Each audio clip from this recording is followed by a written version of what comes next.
મહારાષ્ટ્રમાં એનડીએની ભવ્ય જીત પાછળ રાજકોટના યુવક હિરેન ગિલાણીનું ખાસ કનેક્શન છે। મહારાષ્ટ્રમાં ભાજપના ઇલેક્શન સ્ટ્રેટેજીસ્ટ તરીકે રાજકોટના યુવક હિરેન ગિલાણીને જવાબદારી સોંપવામાં આવી। ડોક્ટર હિરેને બૂથ લેવલની કામગીરી કરી। બૂથ કેપ્ટન મેનેજમેન્ટ થકી ભાજપને સફળતા મળી। તેમણે બૂથના દરેક વોટર સુધી 2 વાર પહોંચવાની રણનીતિ તૈયાર કરી હતી। ટેકનોલોજીનો ઉપયોગ કરી નબળા બૂથ અને મજબૂત બૂથનું પ્રોપર મોનિટરિંગ કરી સિસ્ટમ તૈયાર કરી હતી।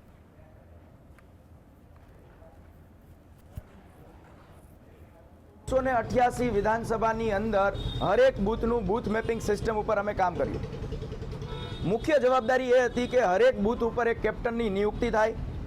એ કેપ્ટનની જવાબદારી છે એની બૂથની નીચે આવતા 1000 વોટરને પર્સનલી મળે, પણ 1000 વોટ એવરેજ બૂથમાં હોય તો એ મળવું કદાચ શક્ય ન થઈ શકે। તો એક કેપ્ટનને સબ 2 કેપ્ટન આપવામાં આવ્યા, એટલે કે એક બૂથની અંદર 3 કેપ્ટન બનાવવામાં અમારી ટીમ સફળ રહી। તો મહારાષ્ટ્રમાં એનડીએની જીત પાછળ રાજકોટ કનેક્શન સામે આવ્યું છે। જે રીતનું મેનેજમેન્ટ કરવામાં આવ્યું હતું અને તેના કારણે એનડીએની ભવ્ય જીત મહારાષ્ટ્રમાં જોવા મળી। તો યુવક હિરેન ગિલાણીનું ખાસ કનેક્શન જોવા મળ્યું। મહારાષ્ટ્રમાં ભાજપના ઇલેક્શન સ્ટ્રેટેજીસ્ટ તરીકે રાજકોટના યુવક હિરેન ગિલાણીને જવાબદારી આપવામાં આવી હતી।